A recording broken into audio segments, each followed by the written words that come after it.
1 श्लोक संस्कृत सरल अर्थ। श्री भगवान उवाच इम विवस्वते योगम प्रोक्तवान हम व्यम विवस्वान मन वे प्राह। श्री भगवान बोले, मैंने इस अविनाशी योग कर्मयोग को सबसे पहले सूर्यदेव विवस्वान से कहा था। विवस्वान ने मनु से कहा और मनु ने इक्ष्वाकु से कहा। विस्तृत मतलब, कृष्ण यहाँ कर्मयोग के ज्ञान की प्राचीनता और दिव्य उत्पत्ति को स्थापित करते हैं। वो अर्जुन को बताते हैं कि ये कोई नया विचार नहीं, बल्कि एक अविनाशी अव्ययम सिद्धांत है। ये ज्ञान सृष्टि के आरंभ में ही सूर्यदेव विवस्वान को दिया गया था, जो इस बात का प्रतीक है कि ये ज्ञान प्रकाश की तरह आवश्यक है। ये ज्ञान महान परंपरा Vivasvan right arrow Manu right arrow Ikshvaku के माध्यम से चला आ रहा है। ये घोषणा इस ज्ञान को परम महत्व और प्रामाणिकता प्रदान करती है। 2 श्लोक संस्कृत सरल अर्थ। एवं परंपरा प्राप्तमिमं राजर्षयो विदुः सकाले नेह महता योगो नष्टः परंतप। हे परंतप अर्जुन, इस प्रकार परंपरा से प्राप्त इस ज्ञान को राजर्षियों, राजाओं और ऋषियों ने जाना, किंतु बहुत लंबे समय के बाद वो योग यहाँ लुप्त हो गया। विस्तृत मतलब, कृष्ण आगे बताते हैं कि ये ज्ञान राजर्षियों, ज्ञान और कर्म दोनों में श्रेष्ठ राजाओं जैसे राजा जनक द्वारा धारण किया गया था। यह दर्शाता है कि कर्मयोग का सिद्धांत केवल जंगल में ध्यान करने वालों के लिए नहीं, बल्कि संसार में कर्तव्य करने वाले लोगों के लिए भी है। परंतु समय के साथ मेहता कालीन गुरु शिष्य परंपरा के टूटने और मानवीय अयोग्यता के कारण ये महान योग लुप्त हो गया। यही कारण है कि कृष्ण को अब स्वयं इस ज्ञान को पुनर्जीवित करने के लिए अवतार लेना पड़ा है। 3 श्लोक संस्कृत सरल अर्थ। स एवायम मया योगः प्रोक्तः पुरातनः मे सखा चेति रहस्यम हेतुदुत्तमम्। तू मेरा भक्त और सखा मित्र है, इसलिए वही ये अति उत्तम पुरातन योग आज मैंने तुझसे कहा है, क्योंकि ये अत्यंत गोपनीय रहस्य है। विस्तृत मतलब, कृष्ण बताते हैं कि वो वही प्राचीन, सर्वोत्तम और गोपनीय रहस्यम उत्तमम अर्जुन को क्यों बता रहे हैं। इसके 2 कारण हैं।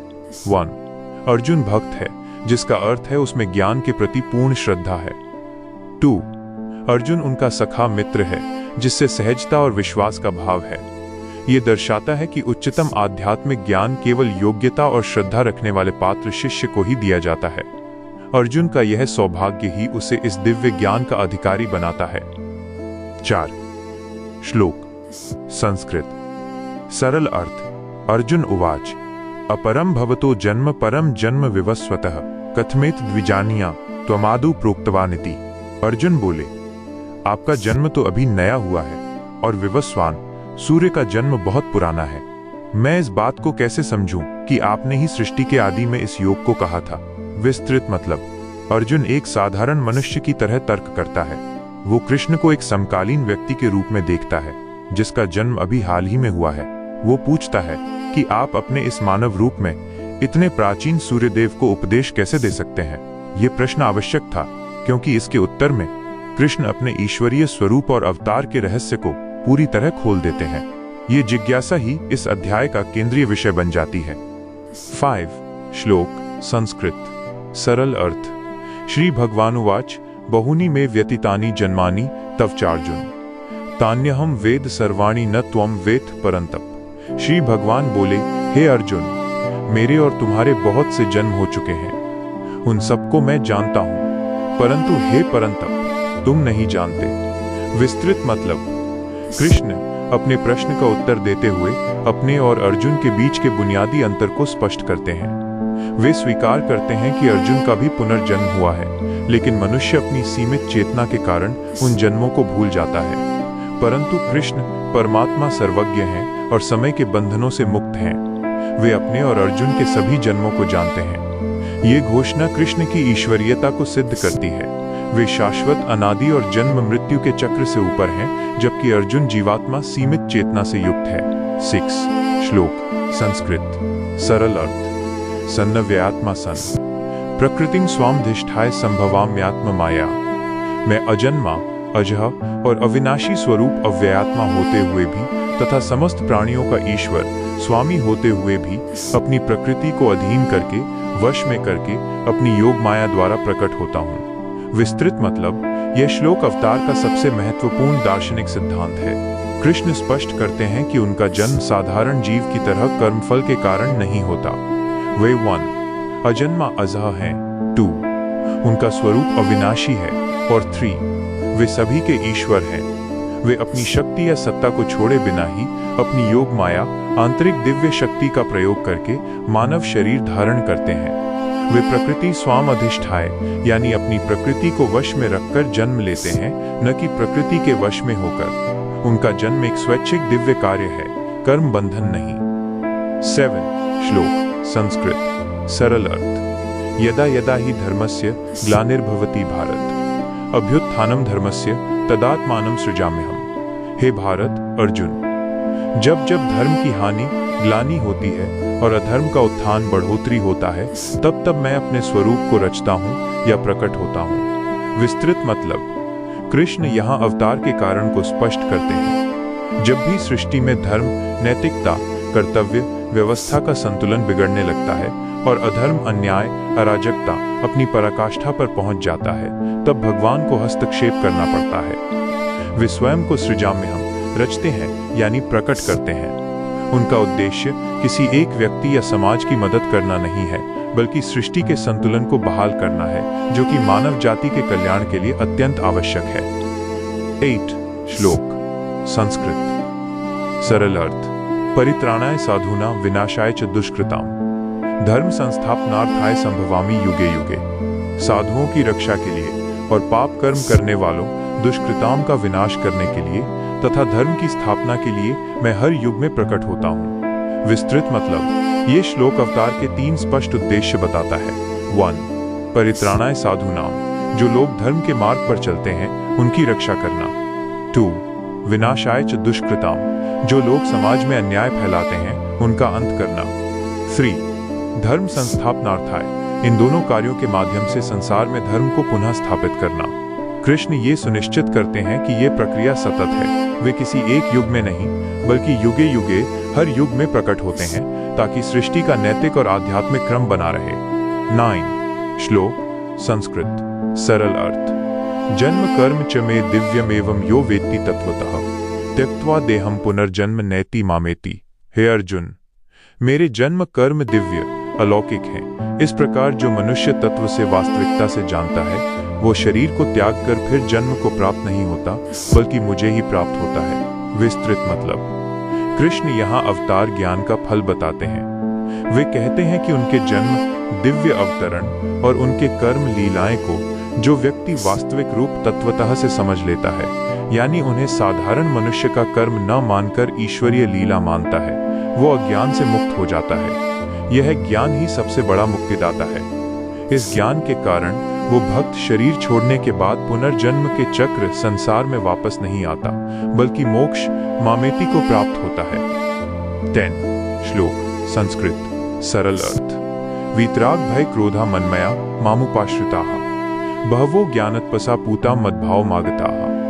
राग, भय और क्रोध से रहित मुझ में अनन्य प्रेम रखने वाले तथा ज्ञान रूपी तपस्या से पवित्र हुए बहुत से भक्त मेरे भाव को प्राप्त हो चुके हैं। विस्तृत मतलब कृष्ण बताते हैं कि पिछले समय में बहुत से साधकों ने इसी मार्ग पर चलकर मोक्ष प्राप्त किया है। ऐसे सफल साधकों की 3 मुख्य योग्यताएं होती हैं। 1 वे राग, आसक्ति, भय और क्रोध इन 3 प्रमुख मानवीय दुर्बलताओं से मुक्त थे।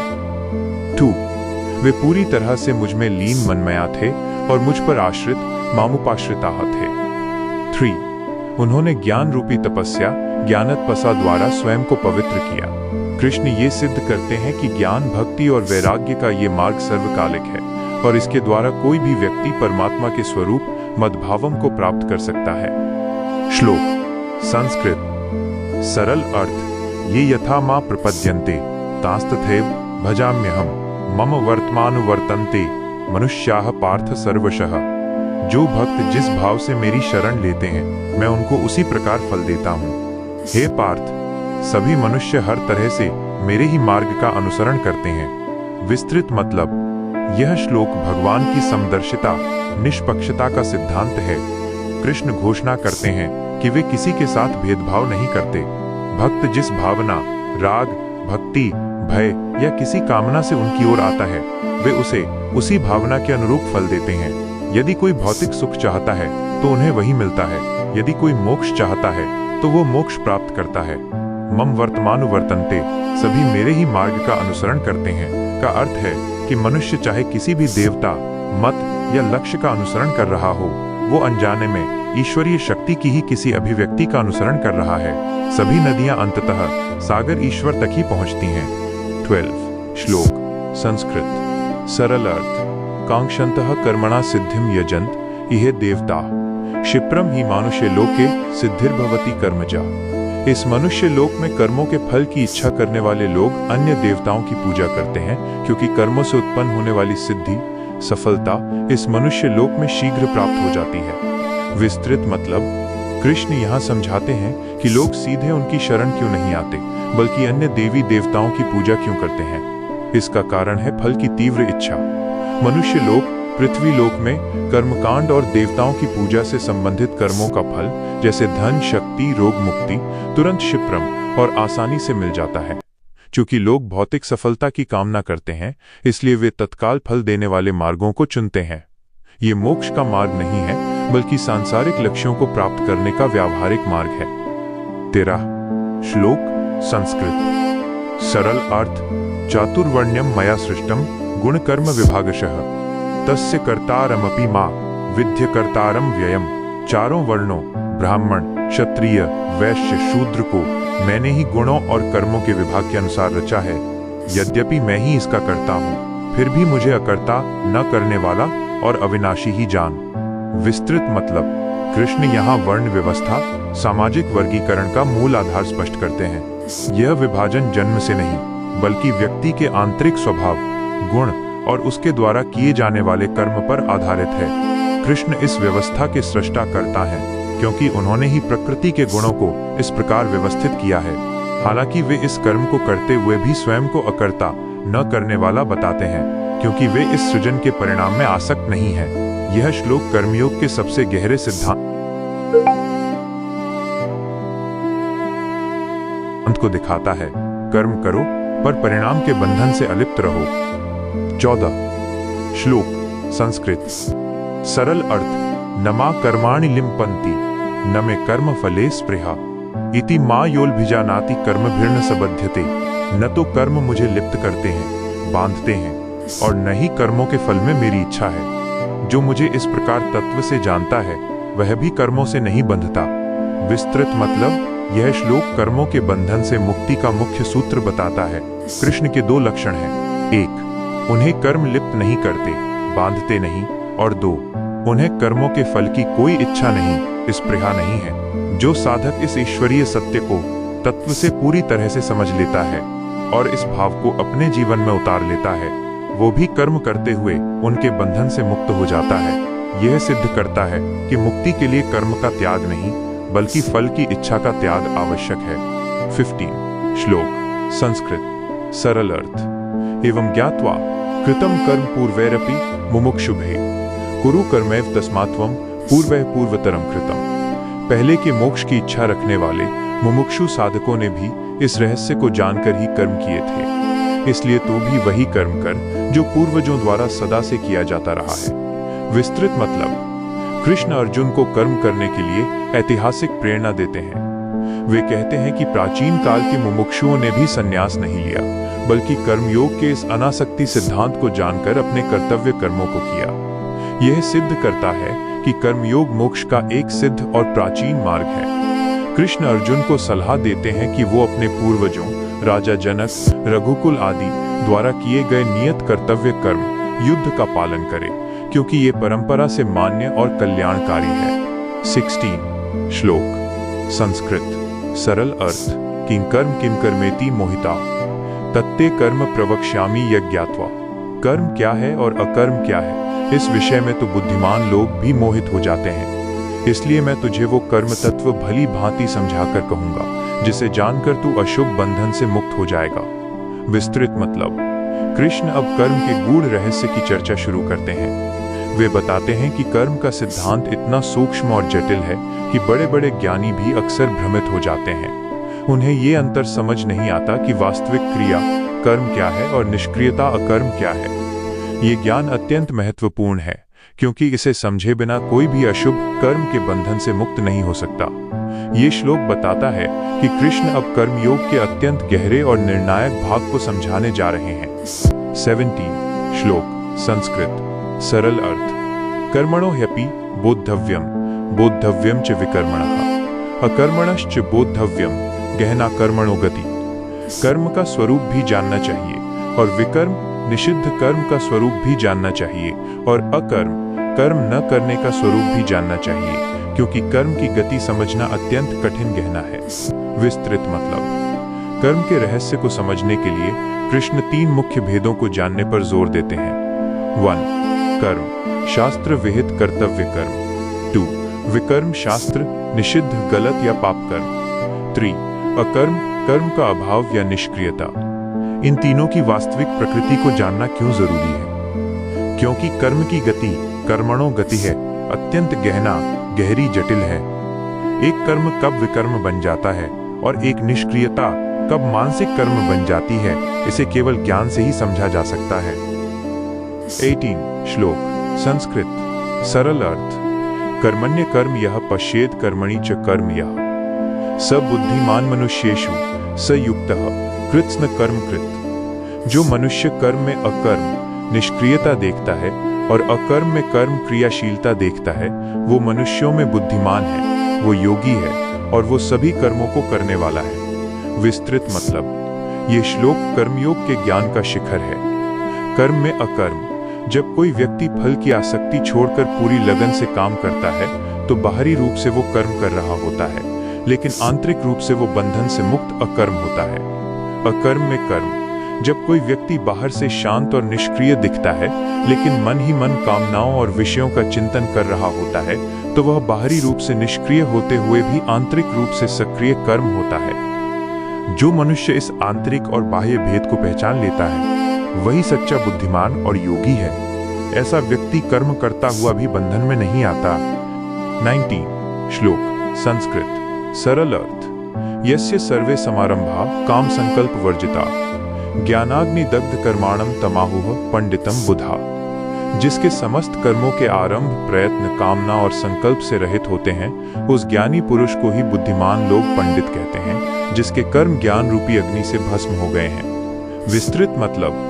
यहाँ पंडित सच्चे ज्ञानी की कसौटी बताई गई है। पंडित वो नहीं है जो बहुत पढ़ता है, बल्कि वो है जिसके कर्म किसी स्वार्थपूर्ण कामना या आसक्तिपूर्ण संकल्प से शुरू नहीं होते। उसके कर्म केवल कर्तव्य मात्र होते हैं। ऐसे ज्ञानी के कर्म फल उत्पन्न करने से पहले ही ज्ञानाग्नि आत्मज्ञान की अग्नि द्वारा भस्म हो जाते हैं। कर्म करना शरीर का स्वभाव है, लेकिन ज्ञान की अग्नि कर्मों के फल और बंधन को जला देती है। 20 श्लोक संस्कृत सरल अर्थ। त्यक्त्वा कर्म फलासंग नित्य तृप्तो निराश्रयः नैव किंचित करोति सः। जो मनुष्य कर्मों के फल की आसक्ति का त्याग करके संसार में आश्रय रहित निराश्रय हो और नित्य संतुष्ट नित्य तृप्तो रहता है, वो कर्म में अच्छी प्रकार से लगा हुआ होने पर भी वास्तव में कुछ भी नहीं करता। विस्तृत मतलब। ये श्लोक कर्म में अकर्म 4.18 की अवस्था को व्यावहारिक रूप में दिखाता है। कर्मयोगी का जीवन 3 स्तंभों पर टिका होता है। 1 कर्म फल की आसक्ति का त्याग। 2 नित्य तृप्ति बाहरी सुखों की आवश्यकता नहीं। 3 निराश्रय किसी व्यक्ति वस्तु या परिस्थिति पर निर्भर न होना। ऐसा व्यक्ति बाहर से सक्रिय रूप से कार्य कर रहा होता है, लेकिन चूंकि उसका आंतरिक भाव शून्य निष्क्रिय होता है, इसलिए वो कर्मों से मुक्त रहता है। यही सच्ची निष्कर्मता है। 21 श्लोक संस्कृत सरल अर्थ। निराशीर्यत चित्तात्मा त्यक्त सर्व परिग्रह शारीरम केवलम कर्म कुर्वन्नाप्नोति किल्बिषम। जो मनुष्य आशा रहित निराशी है, जिसका चित्त और आत्मा वश में है, जिसने सब कुछ त्याग दिया है, परिग्रह रहित है, वो केवल शरीर संबंधी कर्म शारीरम केवलम कर्म करता हुआ भी पाप को प्राप्त नहीं होता। विस्तृत मतलब। यह श्लोक निष्काम कर्मयोगी की आंतरिक स्थिति को दर्शाता है। वो 3 चीजों से मुक्त होता है। 1 निराशी फल की आशा से रहित। 2 यत चित्तात्मा मन और बुद्धि पर पूर्ण नियंत्रण। 3 त्यक्त सर्व परिग्रह सभी संग्रह और आसक्ति का त्यागी। ऐसा व्यक्ति केवल शरीर को चलाने के लिए आवश्यक कर्म शारीरिक क्रियाएं करता है। चूंकि वो कर्मफल में रत्ती भर भी आसक्त नहीं होता, इसलिए उसके कर्म उसे किल्बिषम, पाप या किसी भी बंधन से नहीं बांधते। सरल अर्थ। यदृच्छालाभ संतुष्टो द्वंद्वातीतो विमत्सरः समः सिद्धाव सिद्धावपि न निबध्यते। जो बिना इच्छा के अपने आप प्राप्त हुए लाभ में संतुष्ट है, जो द्वंद्वों से रहित है, ईर्ष्या रहित है और सफलता असफलता में समान रहता है, वो कर्म करता हुआ भी नहीं बंधता। विस्तृत मतलब यहाँ कर्मयोगी के व्यवहारिक लक्षण बताए गए हैं। 1. यदृच्छालाभ संतुष्ट है, वो उस लाभ में संतुष्ट रहता है जो उसे बिना किसी खास प्रयास या इच्छा के मिल जाता है, भाग्य से प्राप्त। 2. द्वंद्वातीतः, वो सुख दुख, लाभ हानि, मान अपमान जैसे द्वंद्वों से ऊपर उठ जाता है। 3. विमत्सरा, वो ईर्ष्या मत्सर से मुक्त होता है। 4. समः सिद्धाव सिद्धावपि, वो कर्म में सफलता सिद्धि और असफलता असिद्धि दोनों में संभाव रखता है। ये गुण ही उसे कर्म करते हुए भी बंधन से मुक्त रखते हैं। 23. श्लोक संस्कृत। सरल अर्थ। गतसंगस्य मुक्तस्य ज्ञानावस्थित चेतसः यज्ञायाचरतः कर्म समग्रम प्रविलीयते। जिसकी आसक्ति नष्ट हो गई है, गतसंगस्य, जो मुक्त है, जिसका चित्त ज्ञान में स्थित है और जो केवल यज्ञ के लिए कर्म करता है, उसके समस्त कर्म विलीन हो जाते हैं, फल रहित हो जाते हैं। विस्तृत मतलब। ये श्लोक बताता है कि कर्मों का पूर्ण विसर्जन कब होता है। जब साधक गतसंग हर तरह की आसक्ति से मुक्त अहंकार और ममता से मुक्त और ज्ञान में स्थित हो जाता है, तब वो जो भी कर्म करता है वो केवल यज्ञ, कर्तव्य या ईश्वर समर्पण के लिए करता है। ऐसा कर्म समग्रम प्रविलीयते, पूरी तरह से विलीन हो जाता है, जिसका अर्थ है कि वो कर्म न तो कोई नया फल, पुण्य या पाप उत्पन्न करता है और न ही कोई नया बंधन बनाता है। 24. श्लोक संस्कृत। सरल अर्थ। ब्रह्मार्पणम ब्रह्म हविर ब्रह्माग्नौ ब्रह्मणाहुतम ब्रह्मैव तेन गंतव्यम ब्रह्म कर्म समाधिना। जिस यज्ञ में अर्पण श्रुवा ब्रह्म है, हविष्य आहुति की सामग्री ब्रह्म है, अग्नि जिसमें होम किया जाता है ब्रह्म है और होम करने वाला कर्ता भी ब्रह्म है। उस ब्रह्म रूप कर्म में स्थित पुरुष को ब्रह्म को ही प्राप्त होना है। विस्तृत मतलब। ये श्लोक ज्ञान यज्ञ या ब्रह्म भावना से युक्त कर्मयोग का वर्णन करता है। इसमें कर्मकांड की हर वस्तु, अर्पण, हविष्य, अग्नि और कर्ता को ब्रह्म परमात्मा के रूप में देखा जाता है। इस भावना से किया गया कर्म ज्ञान का सर्वोच्च रूप है। जब कर्म करने वाले की बुद्धि इस विचार में स्थिर हो जाती है कि सब कुछ ब्रह्म ही है, अहंकार रहित, तो वो उस ब्रह्म भाव, ब्रह्म कर्म समाधिना के माध्यम से ब्रह्म को ही प्राप्त होता है। 25. श्लोक संस्कृत। सरल अर्थ। दैवमेवापरे यज्ञम योगिनः पर्युपास्ते ब्रह्माग्नाओ परे यज्ञम यज्ञे नैवोपजुह्वति। कुछ योगी देवताओं की पूजा रूप यज्ञ, दैवमेव यज्ञम का ही अनुष्ठान करते हैं और अन्य ज्ञान मार्गी योगी ब्रह्म रूप अग्नि में यज्ञ द्वारा ही यज्ञ का होम करते हैं। विस्तृत मतलब। कृष्ण यहाँ विभिन्न प्रकार के यज्ञों, कर्मयोग के मार्गों का परिचय देते हैं। 1. दैव यज्ञ। कुछ योगी भक्त या कर्मकांडी देवताओं की पूजा, अग्नि में आहुति, कर्मकांड को ही यज्ञ मानते हैं। 2. ब्रह्म यज्ञ। अन्य ज्ञान मार्गी योगी आत्मज्ञान की अग्नि में अपने कर्मों को होम करते हैं। वे अपने अहंकार को यज्ञ मानकर ज्ञान रूपी ब्रह्म की अग्नि में स्वाहा कर देते हैं। दोनों ही प्रकार के योगी यज्ञ कर्म कर रहे हैं, लेकिन उनके उद्देश्य और आंतरिक भाव अलग अलग हैं। 26. श्लोक संस्कृत। सरल अर्थ। श्रोत्रादीनीन्द्रियाण्यन्ये संयमाग्निषु जुह्वति शब्दादीन विषयानन्य इंद्रियाग्निषु जुह्वति। कुछ योगी श्रोत्र आदि इंद्रियों को संयम रूपी अग्नियों में होमते हैं, संयम रखते हैं, और दूसरे शब्द आदि विषयों को इंद्रिय रूपी अग्नियों में होमते हैं। इंद्रियों को विषयों से रोकते नहीं, बल्कि उनसे वैराग्य रखते हैं। विस्तृत मतलब। ये श्लोक संयम रूपी यज्ञ को समझाता है। 1. संयम की अग्नि। कुछ साधक अपनी इंद्रियों, श्रोत्रम, आंख आदि को पूरी तरह से संयम की अग्नि में स्थिर रखते हैं। वे विषयों की ओर जाने से इंद्रियों को रोकते हैं। 2. वैराग्य की अग्नि। अन्य साधक इंद्रियों को बाहरी रूप से रोकने के बजाय शब्द आदि विषयों को ही इंद्रिय रूपी अग्नि में होमते हैं। यानी वे इंद्रियों को विषयों से जुड़ने देते हैं, लेकिन उनमें आसक्त नहीं होते। वे इंद्रियों के उपयोग को ही यज्ञ मानकर करते हैं। 27. श्लोक संस्कृत। सरल अर्थ। सर्वाणीन्द्रिय कर्माणि प्राण कर्माणि चापरे आत्मसंयमयो गाग्नो जुह्वति ज्ञान दीपिते।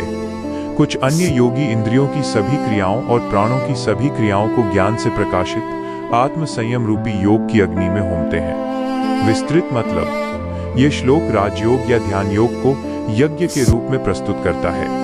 इस मार्ग के योगी न केवल इंद्रियों के कर्मों, देखना सुनना को, बल्कि प्राणों के कर्मों, श्वास प्रश्वास, जीवन शक्ति को भी एक साथ नियंत्रित करते हैं। वे इन सभी क्रियाओं को आत्मसंयम रूपी योग की अग्नि में होमते हैं। ये अग्नि ज्ञान द्वारा प्रकाशित ज्ञान दीपिते होती है, जिसका अर्थ है कि ये हठ पूर्वक किया गया दमन नहीं, बल्कि आत्मज्ञान के आधार पर किया गया एकाग्रता का अभ्यास है। 28 श्लोक संस्कृत सरल अर्थ। द्रव्ययास्तपोयज्ञ योग यज्ञास तथा परे स्वाध्याय ज्ञान यज्ञाश्च यत यह संचित व्रता। कुछ योगी द्रव्य का यज्ञ करते हैं, कुछ तप रूपी यज्ञ करते हैं, कुछ योग रूपी यज्ञ करते हैं और कुछ स्वाध्याय वेद अध्ययन और ज्ञान रूपी यज्ञ करने वाले हैं। ये सब तीव्र व्रत, कठिन संकल्प वाले प्रयत्नशील पुरुष हैं। विस्तृत मतलब कृष्ण यहाँ यज्ञों की व्यापकता को बताते हैं। यज्ञ का मतलब केवल अग्नि में आहुति देना नहीं है, बल्कि ये जीवन के हर प्रयास में मौजूद है। द्रव्य यज्ञ, दान, पुण्य, धन या वस्तुओं का त्याग। तपो यज्ञ, शारीरिक और मानसिक तपस्या जैसे उपवास, मौन। योग यज्ञ, अष्टांग योग, कर्म योग या ध्यान का अभ्यास। स्वाध्याय ज्ञान यज्ञ, धार्मिक ग्रंथों का अध्ययन और उससे प्राप्त ज्ञान का मनन। ये सभी मार्ग जो तीव्र संकल्प संचित व्रता के साथ किए जाते हैं, मनुष्य को शुद्ध करते हैं। 29 श्लोक संस्कृत सरल अर्थ। अपाने जुह्वति प्राणम तथा परे प्राणापान गति रुद्ध्वा प्राणायाम परायणा।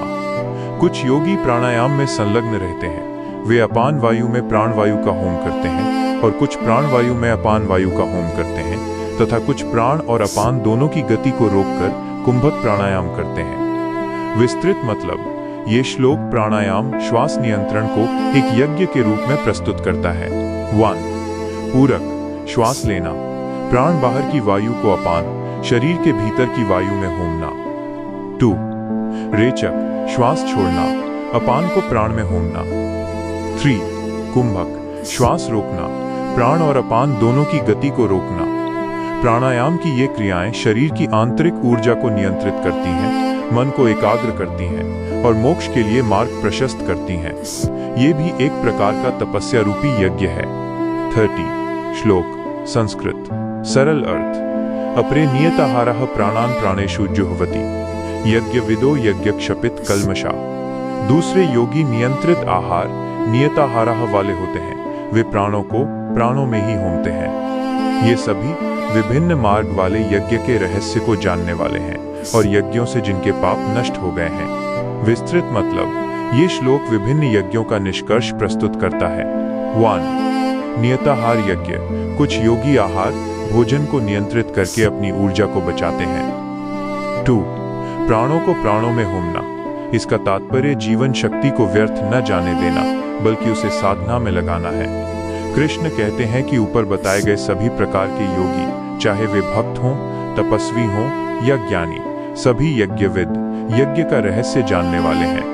इन यज्ञों का परिणाम ये होता है कि उनके पाप कल्मषाह नष्ट हो जाते हैं और वे शुद्ध होकर मोक्ष के योग्य बन जाते हैं। 1 श्लोक संस्कृत सरल अर्थ। यज्ञशिष्टामृत भुजो यान्ति ब्रह्म सनातनम नायम कुरुसत्तम। यज्ञ से बचे हुए अमृत यज्ञ शिष्टामृत को खाने वाले योगी सनातन ब्रह्म को प्राप्त होते हैं। हे कुरुश्रेष्ठ, जो यज्ञ नहीं करता उसके लिए ये लोक भी सुखदायक नहीं है, तो फिर परलोक कैसे? विस्तृत मतलब यह श्लोक यज्ञ का महत्व समझाता है। यज्ञ शिष्टामृत का अर्थ है वो अमृत, आनंद या शुद्ध भोजन जो सभी कर्मों या त्यागों को ईश्वर को समर्पित करने के बाद बचता है। जो लोग इस प्रकार का जीवन जीते हैं वे सनातन ब्रह्म मोक्ष को प्राप्त करते हैं। कृष्ण तर्क देते हैं कि जो व्यक्ति जीवन में कोई यज्ञ, कर्तव्य, त्याग, निस्वार्थ कर्म नहीं करता, वो न तो इस लोक में सुख प्राप्त कर सकता है और न ही परलोक में। जीवन में सुख और सफलता के लिए भी त्याग और निस्वार्थ प्रयास यज्ञ आवश्यक है। 32 श्लोक संस्कृत सरल अर्थ। एवं बहुविधा यज्ञा वित्ता ब्रह्मणो मुखे कर्मजान विद्धि तान सर्वान एवं ज्ञात्वा विमोक्ष्यसे। इस प्रकार बहुत प्रकार के यज्ञ वेद ब्रह्म के मुख के सम्मुख विस्तार से कहे गए हैं। तू उन सबको कर्म से उत्पन्न होने वाला जान। इस प्रकार जानकर तू कर्म के बंधन से मुक्त हो जाएगा। विस्तृत मतलब कृष्ण पिछले श्लोकों में वर्णित सभी प्रकार के यज्ञों, द्रव्य यज्ञ, तप यज्ञ, ज्ञान यज्ञ आदि का निष्कर्ष प्रस्तुत करते हैं। वे कहते हैं कि ये सभी यज्ञ जो वेदों ब्रह्म के मुख में बताए गए हैं, कर्म से ही उत्पन्न होते हैं। इसका अर्थ है कि ज्ञान योग, भक्ति योग या प्राणायाम, इनमें से कोई भी मार्ग हो, प्रयत्न और क्रिया कर्म हर जगह आवश्यक है। इस सत्य को जानकर साधक कर्म को स्वीकार करता है, लेकिन आसक्ति का त्याग करके बंधन से मुक्त हो जाता है। 33 श्लोक संस्कृत सरल अर्थ। श्रेयान् द्रव्यमयाद्य ज्ञान यज्ञः परन्तप सर्वं कर्माखिलं पार्थ ज्ञाने परिसमाप्यते। हे परंतप, द्रव्यमय यज्ञ धन वस्तु आदि का त्याग की अपेक्षा ज्ञान रूपी यज्ञ श्रेष्ठ है। हे पार्थ, समस्त कर्म अंत में ज्ञान में ही समाप्त हो जाते हैं। विस्तृत मतलब ये श्लोक ज्ञान की सर्वोच्चता की घोषणा करता है। कृष्ण कहते हैं कि भौतिक वस्तुओं, द्रव्य के त्याग से किए गए यज्ञ की तुलना में ज्ञान रूपी यज्ञ, आत्मज्ञान की प्राप्ति कहीं अधिक श्रेष्ठ है। कारण यह है कि समस्त कर्म, सभी प्रकार के प्रयास, फल और बंधन अंततः ज्ञान में विलीन परिसमाप्यते हो जाते हैं। एक बार सच्चा ज्ञान प्राप्त हो जाने पर कर्म का कारण, अज्ञान और कर्म का बंधन, फल की आसक्ति दोनों समाप्त हो जाते हैं। 34 श्लोक संस्कृत सरल अर्थ। तद्विद्धि प्रणिपातेन परिप्रश्नेन सेव्या उपदेक्ष्यन्ति ते ज्ञानम ज्ञानिनस्तत्वदर्शिनः। तो उस ज्ञान को प्राप्त करने की विधि को प्रणाम करने, प्रणिपातेन प्रश्न करने, परिप्रश्नेन और सेवा करने, सेव्या से जान। तत्व को जानने वाले ज्ञानी तुझे उस ज्ञान का उपदेश करेंगे। विस्तृत मतलब कृष्ण यहाँ ज्ञान प्राप्त करने का व्यावहारिक तरीका गुरु शिष्य संबंध बताते हैं। ज्ञानी गुरु से ज्ञान प्राप्त करने के लिए केवल बुद्धिमत्ता ही काफी नहीं है। शिष्य में 3 गुण होने चाहिए। 1 प्रणिपात, गुरु के प्रति पूर्ण विनम्रता और समर्पण, अहंकार का त्याग। 2 परिप्रश्न, गुरु से तर्कपूर्ण और जिज्ञासा से भरे प्रश्न पूछना। 3 सेवा, गुरु की निस्वार्थ सेवा करना। ये तीनों गुण मिलकर शिष्य को ज्ञान ग्रहण करने के लिए योग्य बनाते हैं। गुरु भी केवल तभी उपदेश देते हैं जब वे स्वयं तत्वदर्शी सत्य को अनुभव करने वाले हों। 35 श्लोक संस्कृत सरल अर्थ। यज्ञात्वा न पुनर्मोहमेवं यास्यसि पांडव येन भूतान्य शेषाणि द्रक्ष्यात्मन्यथो मयि। जिस ज्ञान को जानकर हे पांडव तू फिर कभी ऐसे मोह को प्राप्त नहीं होगा, जिस ज्ञान से तू समस्त प्राणियों को पहले अपने में, आत्मा में और फिर मुझ में, परमात्मा में देखेगा। विस्तृत मतलब कृष्ण यहाँ आत्मज्ञान के चमत्कारी परिणाम बताते हैं। इस ज्ञान को प्राप्त करने के बाद अर्जुन का मोह भ्रम पूरी तरह से समाप्त हो जाएगा। इस ज्ञान की सबसे बड़ी उपलब्धि ये है कि वो एकता, यूनिटी का अनुभव करेगा। साधक पहले ये देखेगा कि सभी प्राणी उसी की आत्मा, आत्मनि में स्थित हैं, और फिर ये देखेगा कि उसकी आत्मा और सभी की आत्माएं, परमात्मा, कृष्ण में ही स्थित हैं। यह ज्ञान ही सभी जीवों में समदृष्टि और ईश्वर में अनन्य भाव पैदा करता है। 36 श्लोक संस्कृत सरल अर्थ। अपि चेदसि पापेभ्यः सर्वेभ्यः पापकृत्तमः सर्वं ज्ञानप्लवेनैव वृजिनं संतरिष्यसि। यदि तू सभी पापियों से भी अधिक पाप करने वाला है तो भी तू ज्ञान रूपी नौका, ज्ञान प्लवेन द्वारा संपूर्ण पाप समुद्र को निःसंदेह पार कर जाएगा। विस्तृत मतलब यह श्लोक ज्ञान की अपार शक्ति को दर्शाता है। कृष्ण अर्जुन को आश्वस्त करते हैं कि ज्ञान इतना शक्तिशाली है कि वह व्यक्ति को अतीत के सबसे भयानक पापों, वृजिनम से भी मुक्त कर सकता है। जिस प्रकार एक मजबूत नौका, ज्ञान प्लवेन एक विशाल सागर को पार करा देती है, उसी प्रकार आत्मज्ञान कर्मों के समस्त फलों, पापों को नष्ट कर देता है। यह इसलिए होता है क्योंकि ज्ञान अज्ञान पाप का मूल को मिटा देता है। 37 श्लोक संस्कृत सरल अर्थ। यथैधांसि ज्ञानाग्नि सर्वकर्माणि भस्मसात् कुरुते तथा। हे अर्जुन, जिस प्रकार प्रज्वलित अग्नि समस्त ईंधनों, लकड़ियों को भस्म कर देती है, उसी प्रकार ज्ञान रूपी अग्नि, ज्ञानाग्नि समस्त कर्मों को भस्म कर देती है। विस्तृत मतलब ये श्लोक एक सरल उपमा से ज्ञान की क्रिया समझाता है। ईंधन लकड़ी कर्म है और अग्नि ज्ञान है। ज्ञान की अग्नि कर्मों को भौतिक रूप से नष्ट नहीं करती, बल्कि उनके फल उत्पन्न करने की शक्ति को समाप्त कर देती है। जिस तरह जली हुई लकड़ी राख बन जाती है और दोबारा जलने या नया पौधा उगाने के योग्य नहीं रहती, उसी तरह ज्ञान से भस्म हुए कर्म बंधन पुनर्जन्म का बीज पैदा करने के योग्य नहीं रहते। 38 श्लोक संस्कृत सरल अर्थ। न हि ज्ञानेन सदृशम पवित्रमिह विद्यते तत्स्वयं योग संसिद्धा कालेनात्मनि विन्दति। न संदेह इस संसार में ज्ञान के समान पवित्र करने वाला पवित्रम अन्य कुछ भी नहीं है। उस ज्ञान को योग में सिद्ध हुआ मनुष्य समय पाकर स्वयं ही आत्मा में प्राप्त कर लेता है। विस्तृत मतलब कृष्ण यहाँ ज्ञान की पवित्रता की सर्वोच्च घोषणा करते हैं। ज्ञान, कर्म, भक्ति या तपस्या सभी मार्गों में ज्ञान ही सबसे शुद्ध और पवित्र करने वाला है। इसे प्राप्त करने के लिए व्यक्ति को पहले योग में सिद्ध होना पड़ता है। योग संसिद्धा यानी कर्म योग या भक्ति योग का अभ्यास। जब वो लगातार प्रयास करता है तो समय आने पर कालेन वो ज्ञान किसी बाहरी स्रोत से नहीं बल्कि स्वयं अपनी आत्मा में ही आत्मनि प्रकट होता है। 39 श्लोक संस्कृत सरल अर्थ। श्रद्धावान लभते ज्ञानम तत्परः संयतेन्द्रियः ज्ञानम लब्ध्वा परा शांतिम चिरेणाधिगच्छति। श्रद्धावान, तत्पर, लगनशील और संयमित इंद्रियों वाला मनुष्य ज्ञान को प्राप्त करता है। ज्ञान प्राप्त करके वो शीघ्र ही परम शांति को प्राप्त हो जाता है। विस्तृत मतलब ज्ञान प्राप्ति के लिए 3 आवश्यक गुण बताए गए हैं। 1 श्रद्धावान, गुरु और शास्त्र के वचनों में अटूट विश्वास। 2 तत्परः, ज्ञान प्राप्ति के लिए निरंतर, लगनशील और एकनिष्ठ प्रयास। 3 संयतेन्द्रिय, इंद्रियों और मन पर नियंत्रण। इन तीनों गुणों से युक्त साधक ही ज्ञान प्राप्त करता है। इस ज्ञान का त्वरित फल है परम शांति, पराम शांतिम की प्राप्ति, जो मोक्ष की ओर ले जाती है। 40 श्लोक संस्कृत सरल अर्थ। अज्ञश्चा श्रद्धानश्च संशयात्मा विनश्यति नायम न परो न सुखम संशयात्मना। अज्ञानी, श्रद्धा न रखने वाला और संदेहग्रस्त आत्मा संशयात्मा नष्ट हो जाता है। संदेहग्रस्त मनुष्य के लिए न ये लोक है, न परलोक है और न ही सुख है।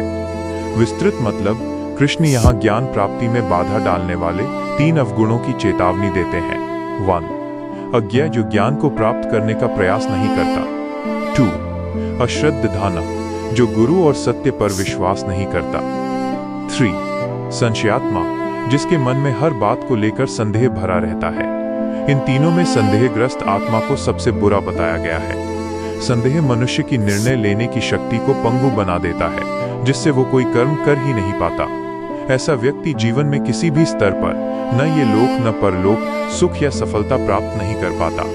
41 श्लोक संस्कृत सरल अर्थ। योग संन्यस्त कर्माणम ज्ञान संचिन्न संशयम आत्मवंतम न कर्माणि निबध्नन्ति धनंजय।